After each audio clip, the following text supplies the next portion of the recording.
Oh man, A lot to unpack, as Sean likes to say. there is, and I don't want this. I don't want people to take it as me like taking shots at Meltzer because that's not what I'm doing. No, and But I should add, a lot of people do pick on Meltzer. It's easy to pick on him because he's kind of like the older statesman in wrestling journalism, and a lot of people think that he's very pro AEW. And I've said this before, and I'll say it again. I have a lot of respect for Dave Meltzer. yeah, He is a pioneer in wrestling journalism. I don't like to shit on him because I do respect what he's done. I do, I'm critical when you have to be critical, and I'll be like that about anybody.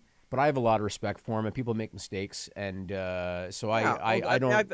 I've made plenty of mistakes. Right. It happens, but Right. the thing is, like, I don't like that are in this line of work are people that actively hurt what I'm trying to do. Ryan Satin, Dave Meltzer, John Pollock, Mike Johnson. I hope they do awesome. Like, that's the thing. Like, there's room for everybody. Them doing good or bad is not affecting my salary. It has never affected it one bit. We don't get paid per click. If somebody takes traffic from me, it doesn't affect me personally. It affects Fightful a little bit, It but pisses me off. yeah, you've also made it clear that this ain't exactly your number one money earner. But No. I've Dave lost. Meltzer, I've lost money for 3.5 years on Fightful. shh, nobody wants to be a part of a sinking ship, Jimmy. Oh, it's Stop not putting that out. sinking. It's not sinking. We're doing all right.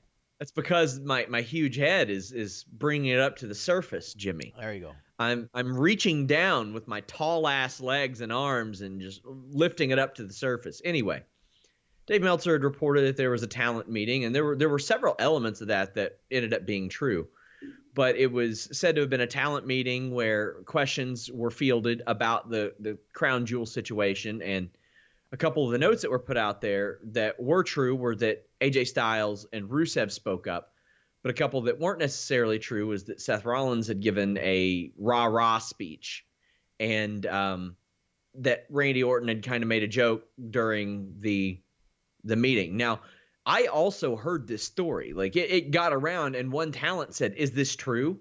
And I'm like, "Well, you're on the other brand. Why don't you tell me?" Like, that it was a little bit odd.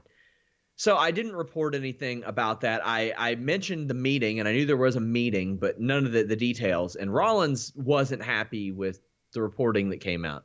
So I hit him up, and I was like, "Hey, shoot me a message, email, something, because if you don't try, but I don't have the guy's email address." So he got back to me, and I said, "Hey, do you want to clarify it? Let's clarify it." And he gave me a quote, and we clarified it. Now, this stemmed especially from another talent, a very well-respected talent who we won't name, but Jimmy, you saw who it was, that reached out to me that morning and said, "Listen, I don't usually do this, but people are going after Seth for no reason. He didn't say a peep." Then I had another person say, "Randy didn't make a joke. Nobody made a joke. Randy didn't talk. Seth didn't talk. It was Carl Anderson, AJ Styles, and Rusev." And I wasn't given the context of what those three said either. I don't know if it was aggressive. I don't know if it was like what they asked. I don't know anything about that.